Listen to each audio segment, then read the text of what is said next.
Graça e paz, irmãos. E o título dessa mensagem é o Pai Nosso. Eu quero te convidar a ler e orar comigo Mateus 6, versículos 9 a 15. Mateus 6, versículo 9 a 15. Diz assim a palavra do Senhor: Portanto, orem assim: Pai nosso que estás nos céus, santificado seja o teu nome, venha o teu reino, seja feita a tua vontade, assim na terra como no céu. O pão nosso de cada dia nos dá hoje, e perdoa-nos as nossas dívidas, assim como nós também perdoamos aos nossos devedores, e não nos deixe cair em tentação, mas livra-nos do mal, pois teu é o reino, o poder e a glória para sempre. Amém. Acréscimo da oração. Porque se perdoarem aos outros as ofensas deles, também o Pai de vocês que está no céu perdoará vocês. Se, porém, não perdoarem aos outros as ofensas deles, também o Pai de vocês não perdoará as ofensas de vocês. Amém. Palavras do Senhor Jesus.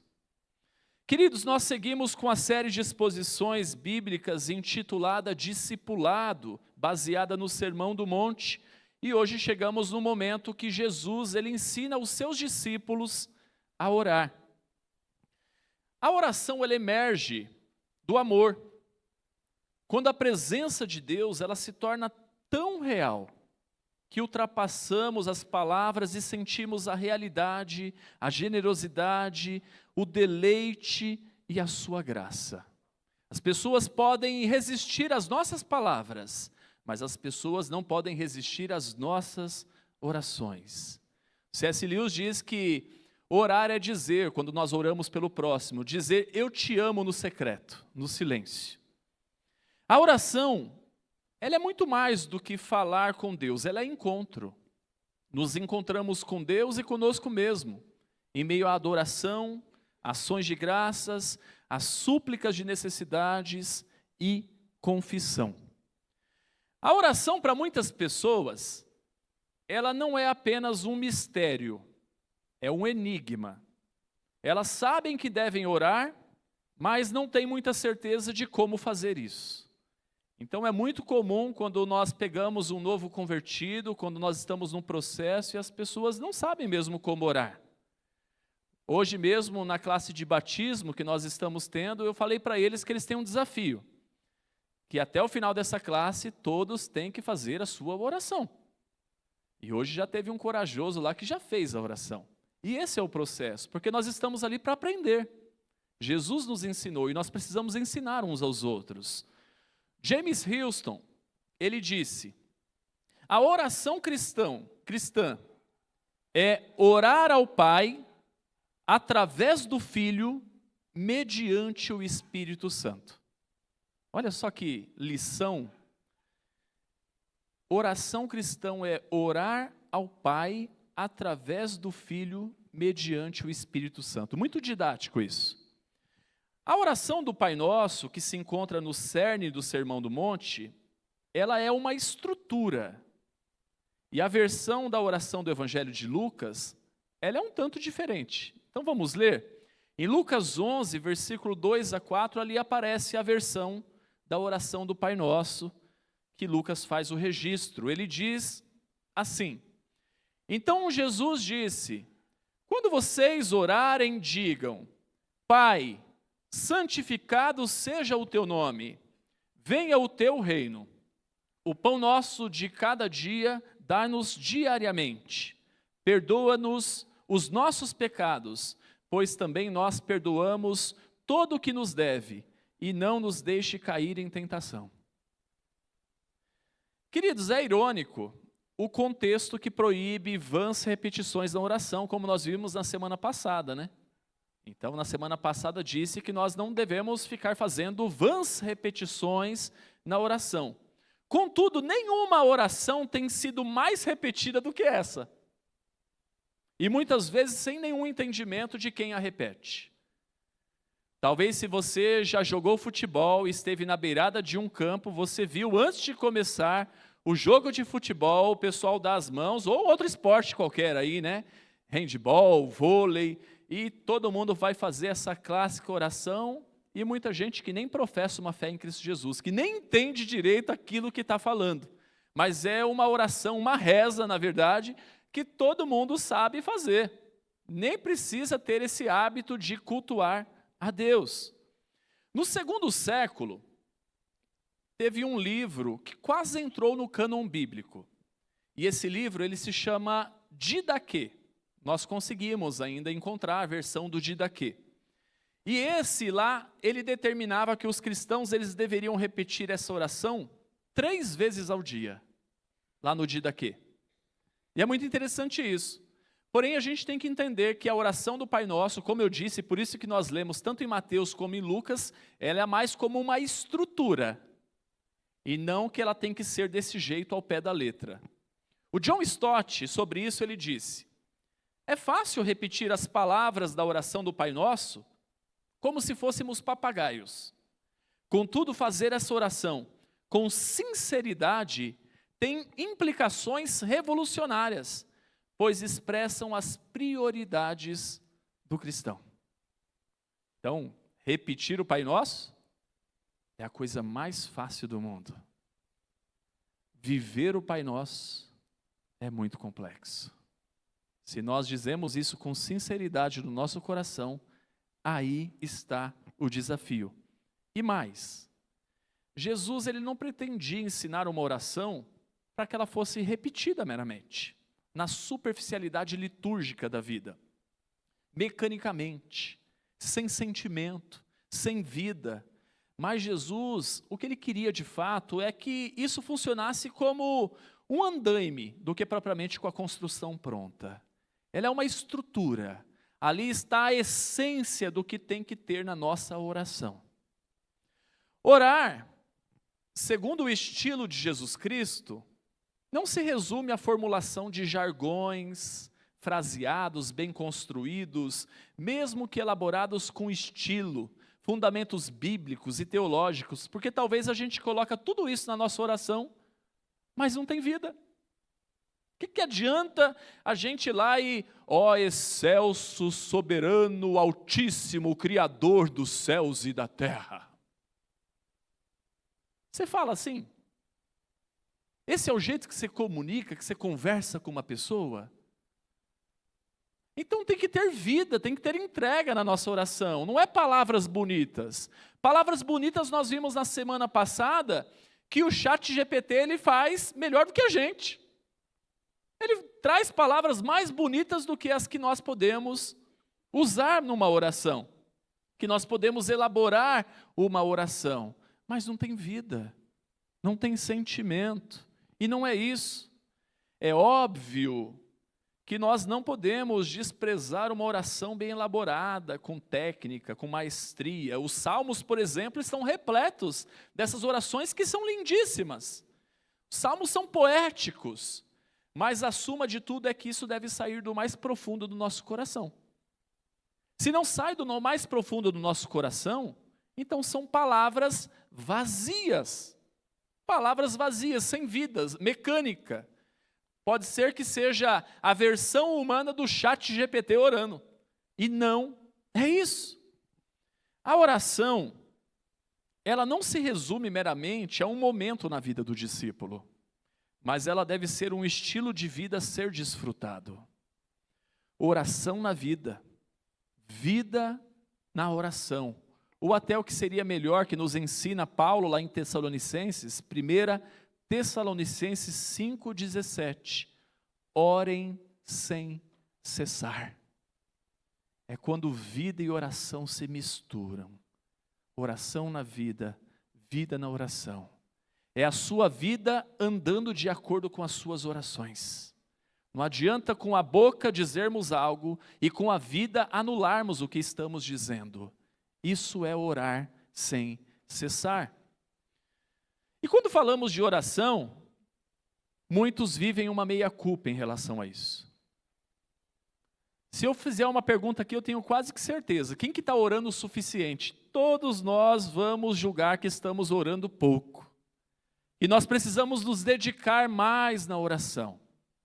E à medida que a nossa agenda e a nossa rotina nos engole, a quantidade de coisas que temos para fazer, nós então temos até mais justificativas para dizer que nós estamos orando pouco porque a vida está exaustiva. Olha o que o Charles Spurgeon disse. Às vezes, achamos que estamos ocupados demais para orar. Esse é um grande engano, porque orar é ganhar tempo. E esse fala com propriedade, porque diziam pessoas que conviviam com ele que ele orava 3 horas por dia. E às vezes a gente acha que não tem tempo para orar. Tem até um episódio de uma pessoa do passado que ele diz: hoje eu preciso orar um pouco mais, porque eu tenho muita coisa para fazer. E a lógica do nosso tempo é: hoje eu vou fazer uma oração mais curtinha, porque eu tenho muita coisa para fazer. A oração, ela diz a respeito da nossa aproximação de Deus, e por isso que ela é muito significativa. Ela não é uma fórmula mágica, um abracadabra, lançado junto com um encantamento secreto. É algo que acontece na mente ou externamos com os nossos lábios. E isso sugere fortemente que nós, seres humanos, nós podemos e devemos usar a linguagem comum para conversar com o Criador do universo, e que Ele quer e pretende que façamos isso. Puxa, como é gostoso a gente conversar com um amigo, né?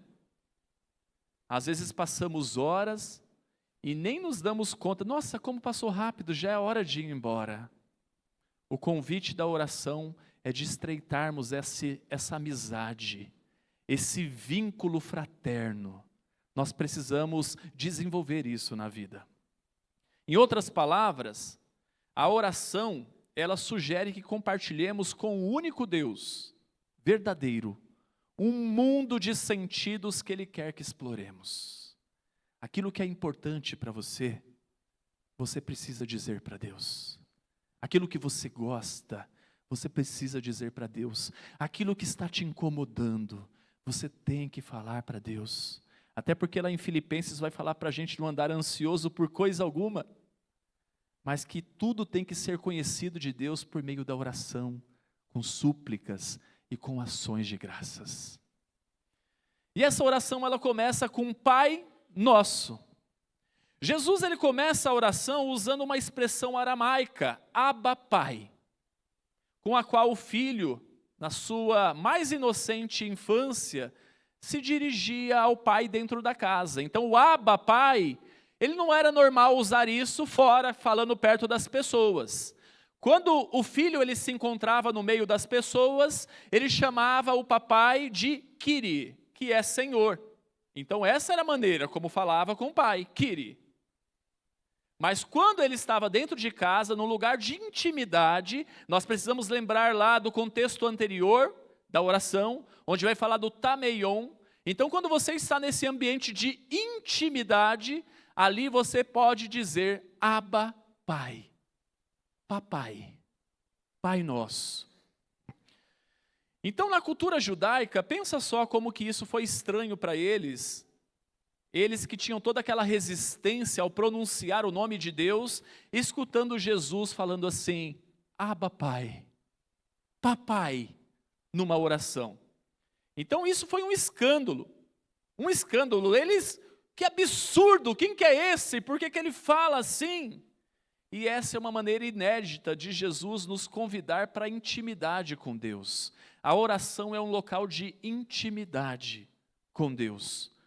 E nós só podemos chamar de Pai Nosso porque Ele nos adotou. Isso no ato da conversão.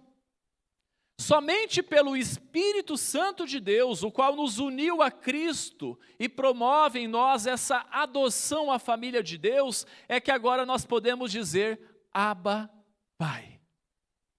Só pode chamar de Pai Nosso quem tem Deus como Senhor.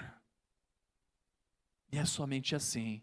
Por isso que outro texto vai dizer que ninguém diz que o Senhor é Deus, senão pelo Espírito Santo. A beleza da oração é que ela já inicia na intimidade, na proximidade.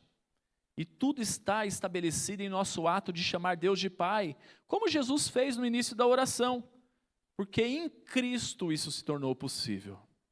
Ele mesmo nos ensina, nos incentiva a desfrutar desse vínculo, ao dizer, orem assim. E já começa com esse Pai Nosso. Ao chamar Deus de Pai, nós nos deparamos com o fato que Ele não é um ser distante.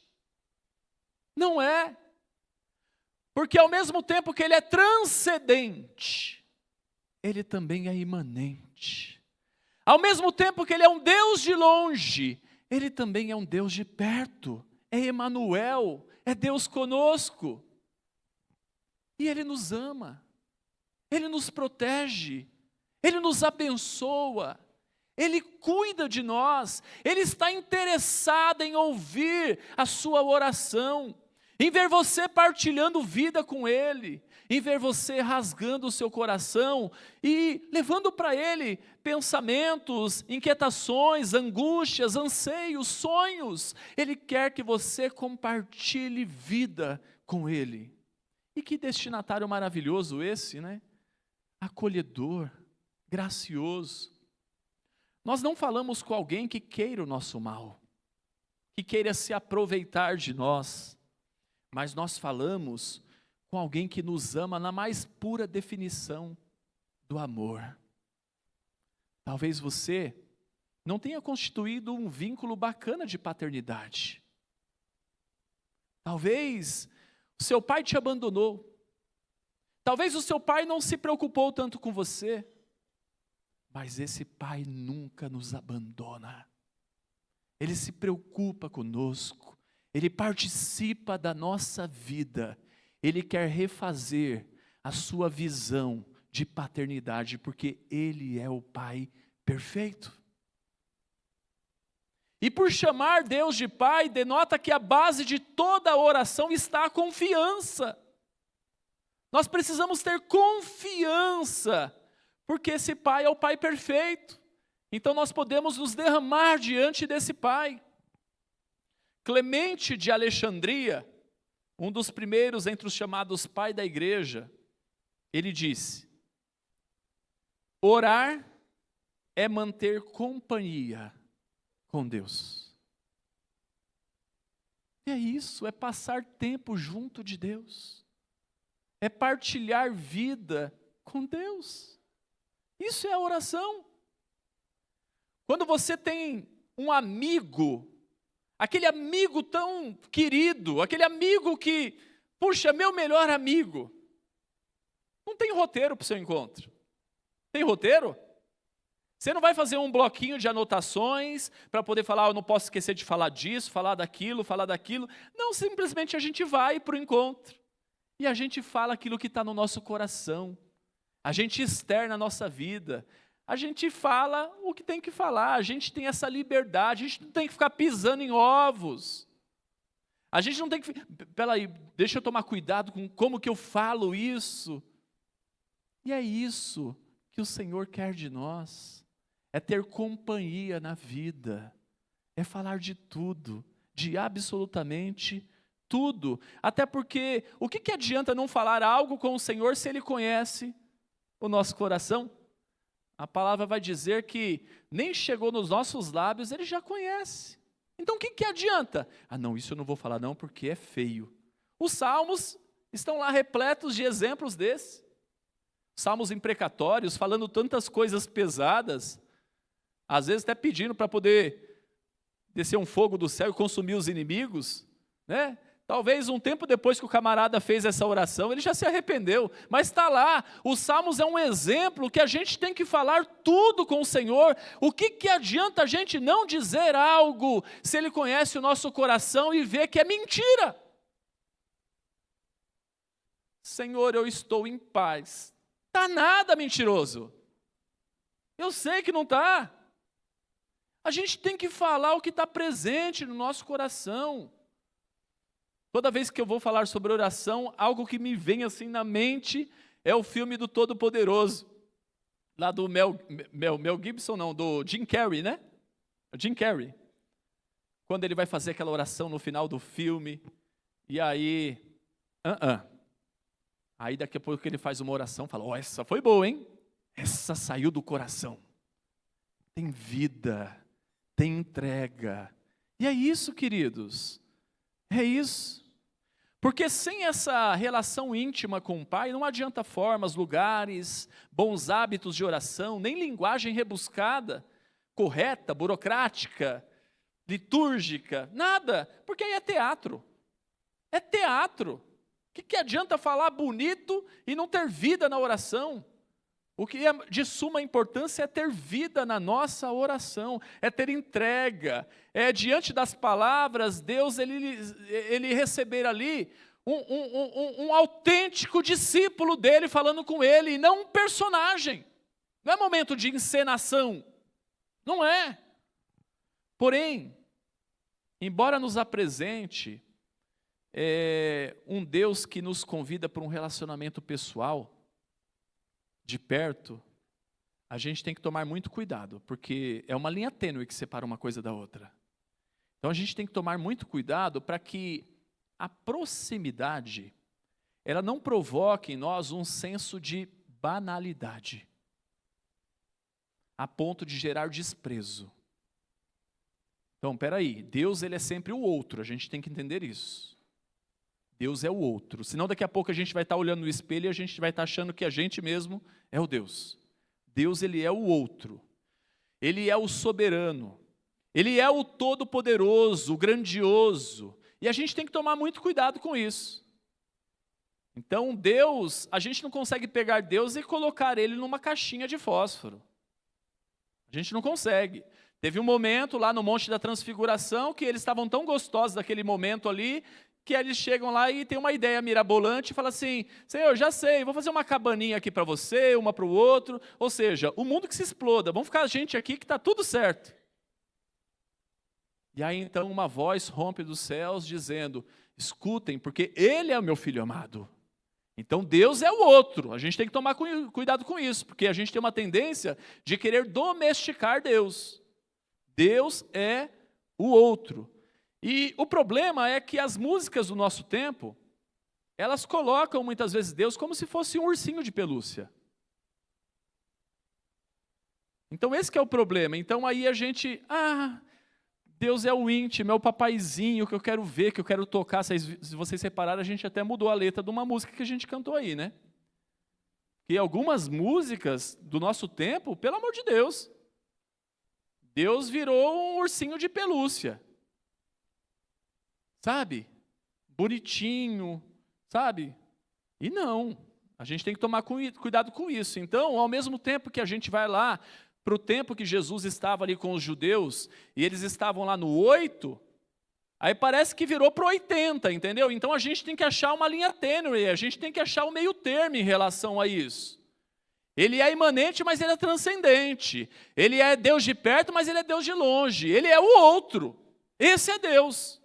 E mais, esse Pai não é alguém que nós podemos manipular a ceder nossas vontades em detrimento a outras pessoas.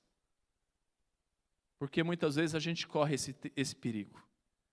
Quando nos tornamos religiosos, eu oro muito. Aí quando eu oro muito, eu já acho que eu oro mais do que o outro. Quando eu busco muito, eu acho que eu já busco mais do que o outro. Então aí daqui a pouco eu já estou achando que eu sou mais digno do que o outro, que eu mereço mais do que o outro, e não tem mérito nisso, querido. Esse Pai é nosso, logo Ele é Pai de todos os que creem e o têm como Deus, todos. Então, às vezes eu fico pensando em alguns cenários que a gente mistura a oração, e como que a gente vive uma confusão em relação a isso. Sai um camarada lá para poder ir concorrer a uma vaga de emprego. Aí ele vai lá e pede oração para aquilo. Aí ele ora, Senhor, abre aquela porta, porque eu sou um teu filho, um filho dedicado, que ora ao Senhor, que busca ao Senhor, que eu jejuo, que eu vou para a igreja, eu não falto no culto, na hora que fala para cantar eu canto, na hora que fala para orar eu oro, então abre essa porta para mim. Só que você nem sabe que talvez mais 3 que está concorrendo àquela vaga também é cristão. Ele está orando também. E aí, só tem uma vaga. E aí? Como que Deus vai fazer com isso aí? Aí, se não acontece, você vai falar assim, eu não tive fé o suficiente.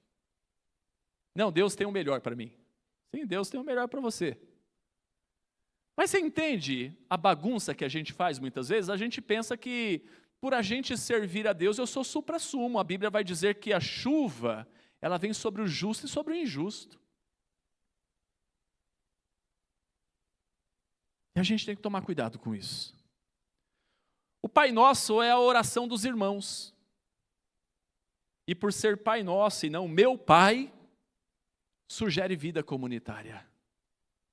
Nunca um isolamento individualista. É uma oração de alguém que enxerga a importância da vida comunitária, da Igreja de Jesus Cristo. Denota que nós temos irmãos, que não estamos sozinhos, que a família é grande, tão grande quanto o coração desse Deus. E é por isso que é Pai Nosso. É uma maneira de encarar as pessoas na reciprocidade do amor. Se amamos a Deus, amamos também os nossos irmãos, e assim deve ser. Se você ama a Deus, mas não ama os irmãos, tem alguma coisa de errado. Como que você ama o Deus que você não vê, se você não ama o seu irmão que você está vendo? O Henry Nouwen, ele disse, orar nunca pode ser um ato antissocial ou asocial. Sempre que você orar e deixar de fora seu semelhante, sua oração não será mais verdadeira. É Pai Nosso, não é meu Pai. Se a gente compreender isso, eu tenho certeza que as nossas orações serão diferentes. E aí, seguindo nessa oração, vai dizer, santificado seja o teu nome, venha o teu reino, seja feita a tua vontade. Queridos, a primeira metade da oração é toda a respeito de Deus. Os versículos 9, 10 e a parte B do versículo 13. A oração que não se inicia assim, ela sempre corre o risco de se concentrar em nós mesmos. E desse modo, logo deixa de ser oração e se transforma em pensamentos, em anseios, em temores. É você falando com você mesmo. Para externarmos esses anseios, temores, é necessário firmar primeiro em nossa mente e coração com quem nós estamos falando. Se a gente já começa Deus faz isso, faz aquilo, faz isso, aí virou balcão de serviços. E não é isso. Tem até um escritor antigo que ele vai dizer assim, que antes de orarmos, a gente tinha que ficar um tempo em silêncio, primeiro imaginando com quem que a gente está falando. Porque se a gente for imaginar com quem que nós vamos falar, a gente vai falar diferente. Às vezes a gente chega diante do balcão de serviços, está com problema, quebrou, isso aqui não está servindo, e a gente esquece quem está do outro lado, ouvindo a nossa oração. E a gente tem que tomar cuidado com isso. A maior briga que nós temos na vida é por conta das nossas vontades. É ou não é? Contudo, quem ora Pai Nosso, é porque entregou a sua vida a Deus. E se você entregou a sua vida a Deus, a partir de então, não importa mais a sua vontade. O que importa é que santificado seja o nome de Deus, que venha o reino de Deus e que seja feita a vontade de Deus, não a nossa. Se você entregou a sua vida para Jesus, Deus ele dispõe da sua vida como ele bem entender. Senão você não entregou a sua vida para Jesus. Não importa quão desesperadora seja a nossa situação, não importa quão aguda seja a tensão, Não importa se está ocorrendo uma enfermidade física, alguma guerra, alguma calamidade, antes de começar a pensar em nós mesmos, em nossas próprias necessidades, antes de voltarmos a nossa preocupação para com o próximo, nós devemos começar as nossas orações por esse grande interesse acerca do Senhor Deus, de sua honra e de sua glória. Porque tudo isso vai passar. Mas a nossa vida, daqueles que falam Pai Nosso, ela está segura nas mãos de Deus. E nós precisamos, diante de tal invocação a Deus, termos consciência de que nós estamos na presença de Deus em comunicação, em encontro. O Deus poderoso, Ele está nesse momento mais bem disposto a nos abençoar do que nós estamos dispostos a sermos abençoados. Ele está mais disposto a nos amar, a nos envolver com a sua graça, do que nós estamos dispostos a nos entregarmos para essa verdade. Aquilo que foge do nosso olhar, não foge da realidade. Orar santificado seja o teu nome, não é para a gente tornar o nome de Deus santo, porque isso Ele já é. A gente reconhecendo ou não, e nem importa se você reconhece ou não, Ele é santo e bem resolvido. Não importa. Mas, então para que a gente faz essa oração dizendo, santificado seja o teu nome? É para que Ele seja tratado como santo na nossa vida, nos nossos afazeres, ao longo do dia que nós entregamos nas mãos desse Deus, para que as pessoas tenham a dimensão da santidade de Deus presente no mundo, a partir dos filhos de Deus, é ter o nome de Deus como suficiente para nos pôr de joelhos. Isso é dizer, santificado seja o nome de Deus. Não é para a gente, oh Deus, que o seu nome seja santo, já é santo. A questão é santo na sua vida? É santo quando você pisa lá no trabalho? É santo nos seus negócios? É santo lá na sua casa?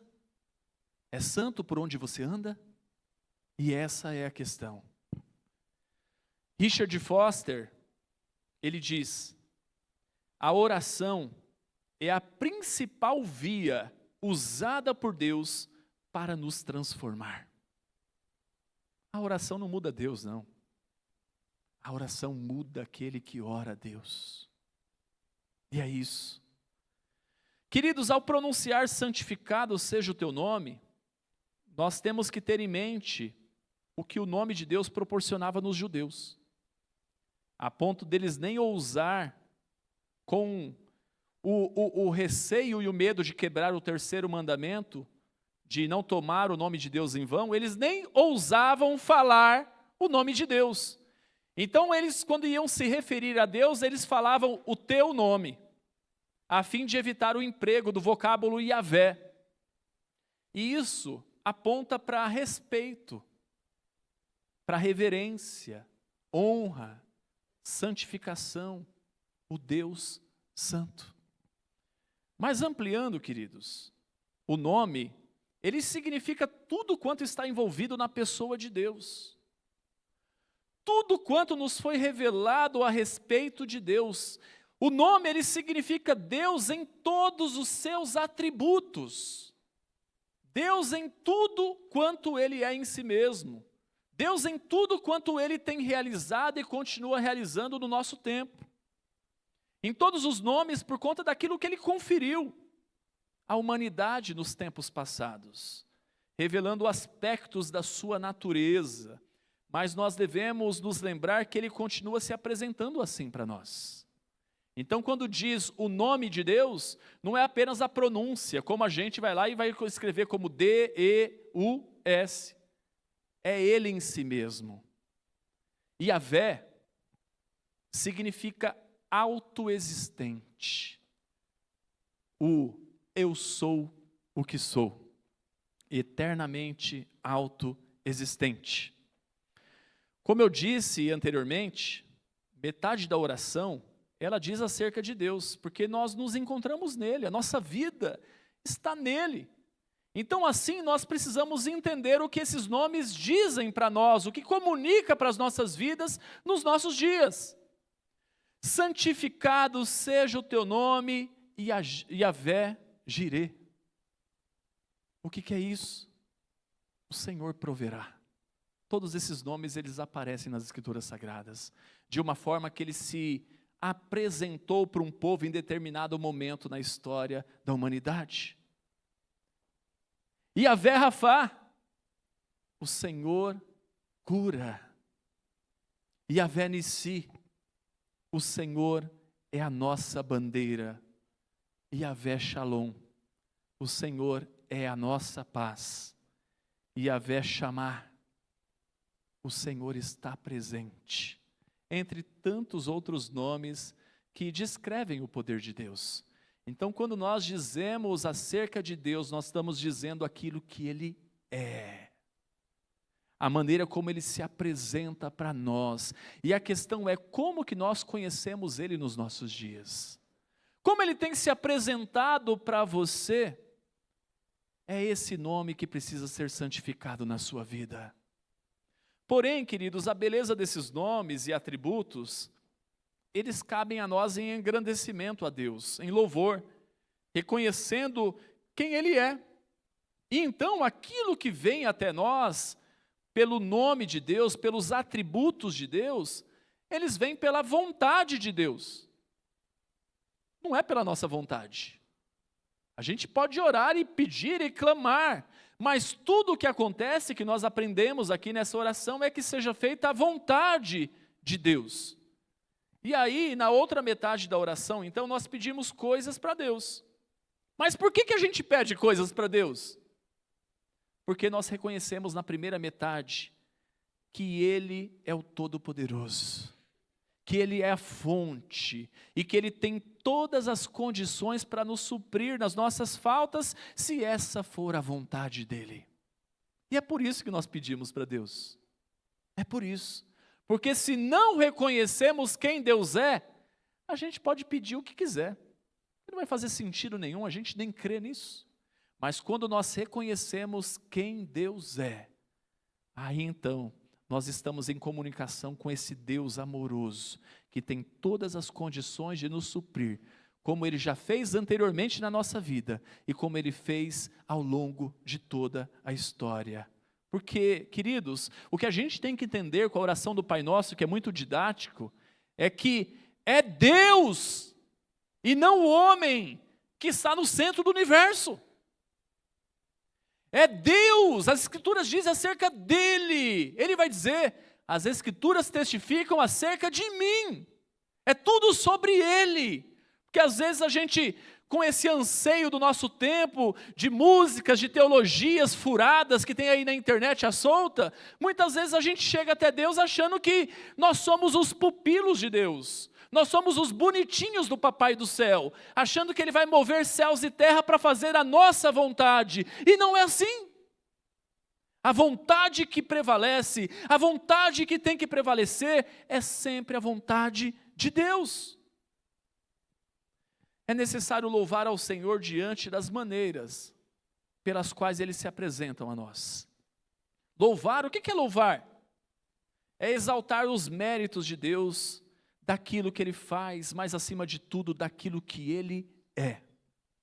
E a temperatura da nossa espiritualidade é medida pelos nossos louvores e ações de graças, que fazem parte das nossas orações.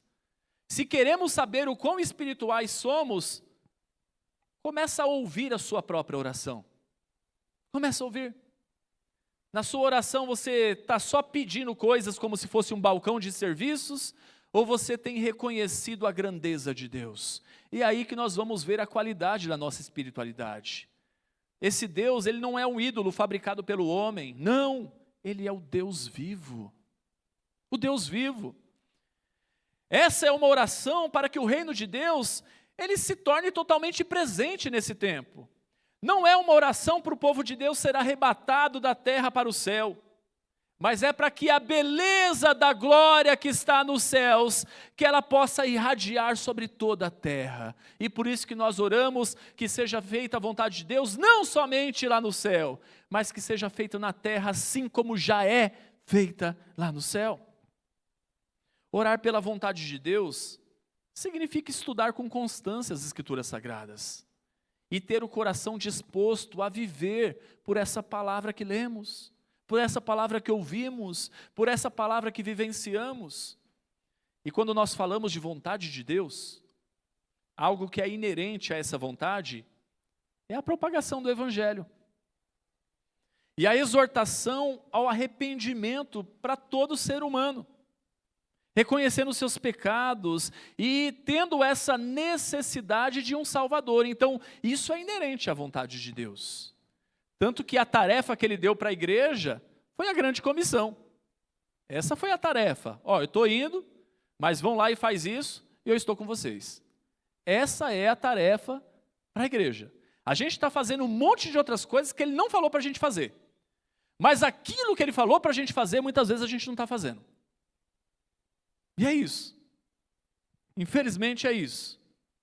Dizer venha o teu reino caracteriza a disposição de viver a ética do reino de Deus. O que adianta falar venha o teu reino, mas a vontade que impera é a minha, o jeito que impera é o meu, comigo é assim. Se você entregou a sua vida para Jesus, não é mais com você assim, com você tem que ser conforme diz a palavra de Deus. E se não é assim, você não entregou sua vida para Deus. O reino de Deus é o governo de Deus sobre os corações. E na medida que o evangelho é anunciado, os pecadores se arrependem e creem, o que o reino vai fazendo? Ele vai alargando as suas fronteiras. Orar pela vinda do reino e se acovardar no testemunho do evangelho é contradição. Venha o teu reino, tá bom, eu estou querendo que esse reino ele venha e tome toda a terra. Eu estou querendo usar a tua vida. Abre esse bocão e vai testemunhar o grande amor de Deus. Vai falar daquilo que Deus tem feito na sua vida. Vai falar como que Ele te alcançou. Vai falar o tanto de coisa que Ele se manifestou. Os nomes de Deus que Ele se apresentou a você. Vai falar da grandeza desse Deus. A gente tem opinião sobre tudo e sobre todos. Tudo que está acontecendo, se você perguntar no nosso meio, todo mundo tem uma opinião sobre. Mas às vezes a gente não fala o que tem que falar. A gente não testemunha o amor de Deus. A gente não testemunha o que Deus tem feito na nossa vida, a maneira pela qual Ele nos alcançou. Isso a gente não fala. Isso a gente não fala. A boa vontade do Senhor é que todos conheçam o Evangelho. Que Jesus seja pregado a todos. E quando não pregamos esse Evangelho que nos salvou, a gente tem que entender que nós estamos indo na contramão da vontade de Deus. A grande comissão de Mateus 28, versículo 19 e 20 é muito clara e é consolidada lá em Atos 1:8, com a descida do Espírito Santo. Então, tudo que eu e você precisamos para compartilhar acerca do amor de Deus, nós já temos. Nós já temos. Eu vou falar de missões lá do outro lado do mundo. Não está falando nem na sua casa. Não está falando nem para o seu vizinho. Não está falando para as pessoas que você trabalha. Então o que você quer fazer lá do outro lado do mundo? Você quer bater o cartão e falar, agora comecei o chamado missionário? Não vai fazer. Isso tem que ser onde nós estamos. E aí quando a gente faz onde nós estamos, Deus nos envia para lugares mais longes. E a gente tem que entender isso. Santificado seja o teu nome, venha o teu reino, seja feita a tua vontade, mas para isso, usa as nossas vidas. E aí então adentramos na parte final, e sobre essa eu quero falar menos, porque é mais importante falar acerca de Deus. O pão nosso de cada dia nos dai hoje. Agostinho de Hipona, ou Santo Agostinho, para alguns, ele disse o seguinte: O pão de cada dia é uma metáfora para necessidades, não para luxos. Não para luxos. O pão diário é a suma da dependência de Deus diariamente. É para não termos de maneira nenhuma a pretensão de pensarmos que somos nós mesmos os provedores. E por isso que nós precisamos pedir o pão de cada dia para Deus.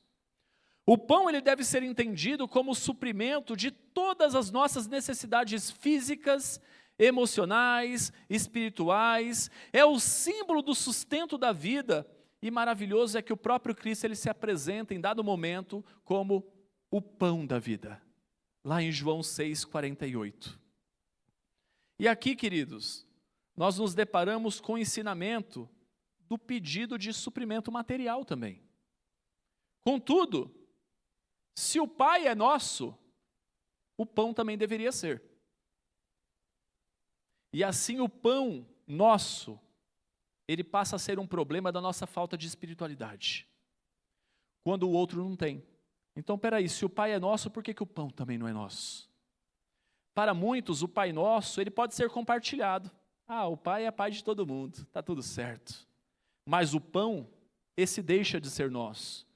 Porque aí ele vira um ídolo presente só na reza. Porque já deixou de ser oração e virou burocracia religiosa. Deixou de ser oração. O Pai eu compartilho, o pão eu não compartilho. O Pai é nosso, mas o dinheiro foi eu que trabalhei. O dinheiro foi eu que conquistei. As minhas posses, então, a lei duro para isso. Nós não podemos viver querendo juntar mais e mais nessa terra, como se nós fôssemos viver aqui para sempre. Tem outras religiões que dizem que o paraíso é aqui. O problema é que tem muito crente que está vivendo pensando que é mesmo. Querido, não é aqui não. Ele foi preparar morada, ele foi preparar lugar, ele vai voltar um dia para nos buscar. Se a gente pudesse imaginar o que Deus tem preparado para nós lá no céu, eu tenho certeza que a gente agiria totalmente diferente aqui. Porque Ele mesmo disse para a gente vai ver adiante, que é lá que nós precisamos juntar tesouros, não é aqui. É necessário o cuidado de Deus para que não nos falte o pão de cada dia. E depois ele diz, perdoa as nossas dívidas, assim como nós também perdoamos aos nossos devedores. Nós precisamos não só de pão para o nosso corpo, mas também de perdão para a nossa alma. Riqueza material, sem perdão espiritual, é consumada a miséria. Enquanto na versão registrada de Lucas, o pedido de perdão lá é pelos pecados, na de Mateus ele apresenta um pedido de perdão pelas dívidas. E aí a gente tem que lembrar quem que era Mateus, antes de Jesus encontrá-lo. Ele era um cobrador de impostos, e isso apareceu na vida. Apareceu inclusive no texto bíblico. O indivíduo que pode orar, perdoa as nossas dívidas, assim como nós também perdoamos aos nossos devedores, é o indivíduo que já recebeu o direito de exclamar, Pai Nosso, Abba, Pai. É quem está em Cristo Jesus, porque essa é a oração dos filhos de Deus. O fato de o perdão estar presente na oração do Pai Nosso, ele sugere que a gente não tem que pedir perdão uma ou duas vezes, mas todos os dias. Porque todos os dias nós fazemos algo que vai contra a vontade de Deus. E se você diz que não tem pecado, você já está pecando, é o que nos ensina a palavra de Deus. Às vezes é muito fácil a gente identificar o erro dos outros. Aí quando vai falar, Deus, e perdoa os meus pecados, a gente quer falar de uma forma genérica. Dê nome para os seus pecados. Chame pelo nome. Deus ele só transforma pessoa real, não personagem. Muitas vezes a gente, Deus, o pecado do outro, às vezes até aparece na nossa oração. Deus, me ajuda a perdoar o fulano de tal, que fez isso para mim na hora tal, no dia tal, e que ele falou assim, e ele olhou para mim com aquele olhar desse jeito, e não sei o que lá. A gente dá um detalhe para o pecado do outro, para o erro do outro. Aí quando chega na hora de pedir perdão pelo nosso pecado, e perdoa os meus pecados em nome de Jesus, amém.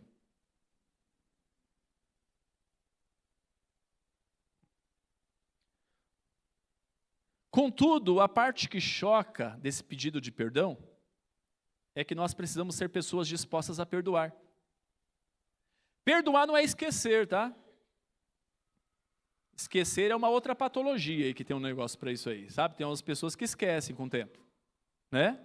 É o nome de um alemão aí. Então essa que é a questão de esquecer. Perdoar não é esquecer, não. E ele também não tem ligação com a emoção, é razão. Eu estou sentindo, eu vou perdoar. Não, você não vai perdoar porque você está sentindo, você tem que perdoar porque você é discípulo. É isso, é diferente. Contudo, acontece de às vezes perdoarmos alguém e com o passar do dia a gente sente raiva, a gente fica nervoso, a gente começa a pensar naquela situação e fala assim, nossa, como eu sou trouxa, né? Ai, por que eu fui perdoar? Eu tinha que ter falado poucas e boas para aquela pessoa. Quando isso acontece, é sinal que a gente precisa perdoar de novo, e de novo, e de novo. Sempre que tal sentimento volta, até que um dia esse perdão seja definitivo. Deixa sim algumas cicatrizes, viu? Mas acontece muitas vezes da gente olhar para algum machucado nosso, e a gente vê aquela cicatriz, e a gente nem lembra mais como a gente se machucou. Alguns a gente lembra, tem alguns que eu não lembro mais. Mas olhar para a cicatriz é perceber que não dói mais. Passou. E pedir perdão e perdoar é uma vocação dos discípulos de Jesus. O discípulo perdoa. Se não perdoa, não é discípulo. Ainda não. Discípulo perdoa. Se não perdoa, não é discípulo, porque essa é uma oração rotineira. E na oração esse é o exemplo. Tanto na de Mateus como na de Lucas, as duas aparecem isso, tem mudanças de uma para outra, mas o pedido de perdão lá, como nós perdoamos os devedores, está do mesmo jeitinho.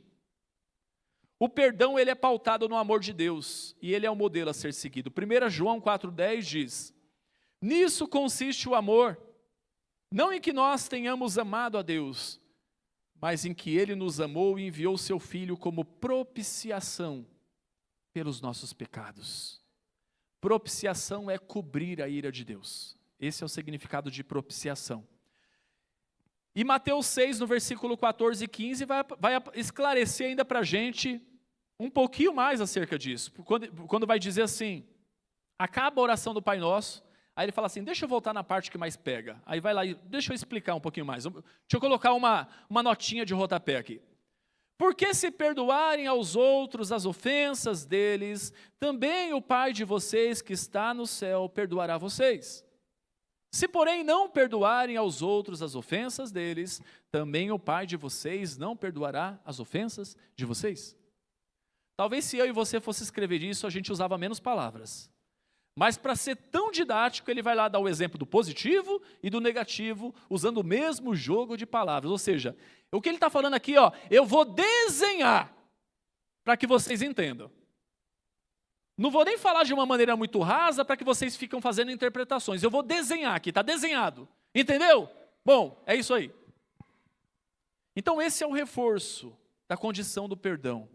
O perdão vertical, ele só acontece quando o da horizontal é uma realidade. Perdão vertical só acontece quando o da horizontal é uma realidade. Porém, entenda bem, não ganhamos o perdão de Deus baseado no nosso mérito.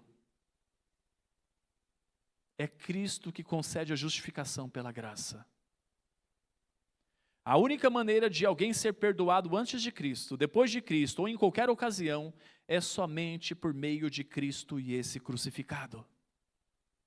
Ser cristão é ser um imitador de Cristo. E o fato de não perdoar indica que não o imitamos. E se não o imitamos, ainda não somos discípulos. Pode ser que sejamos ainda simpatizantes do Evangelho. Estamos num processo. Mas o discípulo imita o seu Senhor. O caminho é a imitação. E o último trecho que eu destaco é o livra-nos do mal. Se seguimos um Messias que foi crucificado, a gente não deve esperar ser poupado de opressão das trevas. Mas a gente deve e pode orar para que sejamos poupados das piores devastações e libertados do mal abstrato, mas também do mal personificado no maligno. E muitas vezes esse mal está presente na gente mesmo. A gente tem que orar muitas vezes para Deus nos libertar do mal, inclusive de nós mesmos, né? Liberta a gente da gente mesmo, Deus, porque eu sou um perigo. Eu tenho uma grande tendência de ficar colocando a culpa no diabo em tudo. Mas liberta de mim mesmo. E a gente tem que orar muitas vezes assim. Ao pedirmos para Deus nos livrar do mal, nós estamos pedindo que nunca sejamos conduzidos a uma situação em que nos tornemos passíveis de ser tentados por Satanás e venhamos nos inclinar para cair no pecado. A tentação, do ponto de vista do diabo, ela é para nos derrotar. Do ponto de vista de Deus, é para nos fortalecer. É diferente. Lá em Tiago ainda vai dizer que sem a aprovação, e a mesma palavra no original para aprovação e tentação é uma coisa só, vai estar faltando alguma coisa. Mas depois vai explicar que Deus não tenta ninguém. Nós somos tentados pelas concupiscências do nosso coração. É isso que nos tenta. Mas Jesus deixa bem claro que a vitória somente se consegue vigiando e orando. E o Senhor livra, viu? Ele livrou Sadraque, Mesaque e Abidnego da fornalha ardente. Ele livrou Daniel da cova dos leões. Ele livrou Pedro da prisão. Ele livrou Paulo também da prisão. Naquele episódio do carcereiro lá de Atos. O Senhor continua livrando nos nossos dias. Tiago 4,7 diz: portanto, sujeite-se a Deus, mas resistam ao diabo, e ele fugirá de vocês. Contudo, Deus ele nunca nos dá um fardo maior do que nós podemos suportar. Em 1 Coríntios 10,13 vai dizer: não sobreveio a vocês nenhuma tentação que não fosse humana, mas Deus é fiel e não permitirá que vocês sejam tentados além do que podem suportar. Pelo contrário, juntamente com a tentação, proverá livramento para que vocês a possam suportar. Nós precisamos resistir ao diabo, ele vai fugir de nós. A gente precisa resistir ao mal. O Tim Keller, para encerrar, ele disse uma frase que, para mim, eu quero encerrar com essa frase. A oração é simplesmente a chave para tudo o que precisamos fazer e ser na vida. Viva a prática da oração. Desfrute da intimidade concedida aos filhos de Deus. Muito mais do que uma repetição, permita que a oração do Pai Nosso inspire a sua oração. Vamos praticar? Feche seus olhos.